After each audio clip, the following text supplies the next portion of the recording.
மேஷா காபேத்நேகோ சிலைய வணங்க சொல்றாங்க. அரசாங்க ஆணையே வந்துருச்சு. கும்முல் எல்லாம் சாவடிச்சிருவாங்கன்னு தெரியும். உயிரே போயிடும். என்னமா சொல்றாங்க?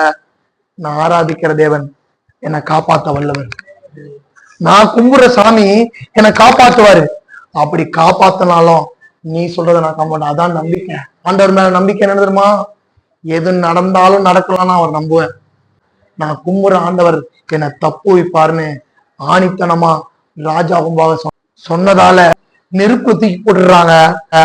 தூக்கி கொண்டு போய் நான் அவங்க செத்துட்டான். இவன் நெருப்புல குதிக்கிறான் போது அந்த நெருப்பு அவனை ஒண்ணும் பண்ணல. காரணம் எதிரமா அவன் ஆண்டவர் மேல வச்ச நம்பிக்கை. இப்படி நான் சொல்றேன்.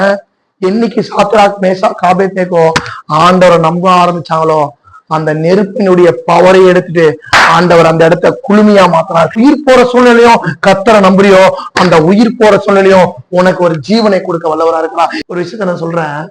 அந்த நெருப்புடைய பவர் இருக்கு தெரியுமா? அது போயிடுச்சுன்னா அந்த நெருப்பு ஒண்ணுமே இல்லாம அந்த மாதிரி உன்னை பயம் முறுத்துற காரியம் கூட ஆண்டவர் நம்பினா அது ஒண்ணுமே இல்லாம போயிடும். எது வந்தாலும் அவர் நம்புவேன். எது நடந்தாலும் அவர் ரொம்ப என் தலையே போனாலும் அவர் நம்பிப்பாரு.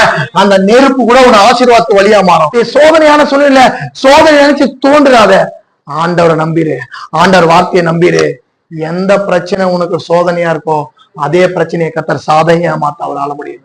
அவங்கள தூக்குறாங்க. எப்ப அவங்கள தூக்குப்பான்னு தூக்குனா முடி கூட கருகி போலையாம். சில பிரச்சனைகள் ஏன் தெரியுமா கர்த்தர் அனுபவிக்கிறாரு? நீ யாரும் போது உங்க வீட்டுல அதெல்லாம் பார்க்கணும்ப்பா. உனக்குள்ள யாரு இருக்காரு உன் ஜனம் பார்க்கணும். அது முடிஞ்ச உடனே சாத்ராக் மேஷா காபேத்நேகோவுடைய தேவன் தான் மெய்யான தேவன் நேபுகாத்நேச்சார் ஒரு லெட்டர் எழுதி அந்த நாட்டுக்கே சொல்றான். எந்த கடவுள் இல்லைன்னு சொன்னானோ அதே கடவுள் தான் தெய்வமா வணங்க காரணம் அவன் ஆண்டவர். இன்னைக்கு நீ ஆண்டவரை நம்பிப்பாரு.